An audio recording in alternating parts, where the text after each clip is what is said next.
আর finally চলে এলাম মুকুটমণিপুর।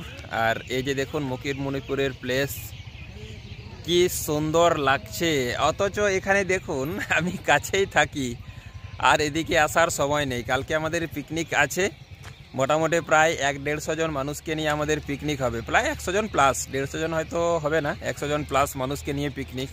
আর এই যে দেখুন ড্যাম, চলুন একটুখানি ড্যামের দিকে দেখাই। এদিকে দেখুন এটা হচ্ছে ড্যাম, আর আজকে আমি ভালো করে দেখাতে পাচ্ছি না, কালকে দেখাবো।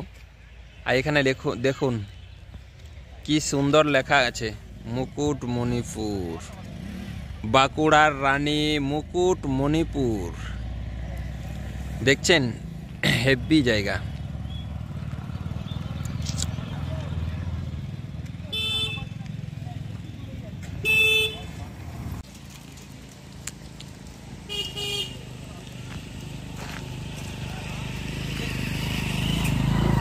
এই ক্যানেলটা হচ্ছে, এটা খাতড়া দিকে যাচ্ছে, খাতড়া দিকে, তারপরে খাতড়া পেরিয়ে বিভিন্ন জায়গায় যাচ্ছে ক্যানেলটা।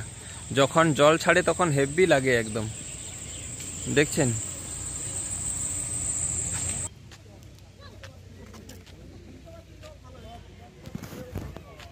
আজকে আমি পুরো মুকুটমণিপুরটা ভালো করে দেখাতে পারলাম না, কালকে আমাদের পিকনিকে আসবো সবাই, আর কালকে আমি আপনাদেরকে দেখাবো। আর অবশ্যই এই পেজটাকে ফলো দিয়ে রাখবেন। আর যারা ইউটিউব থেকে দেখছেন আপনারা মলদিসম এক্সপ্রেস অবশ্যই আপনারা সাবস্ক্রাইব করে রাখবেন নতুন নতুন ভিডিও পাওয়ার জন্য। ওকে, বাই।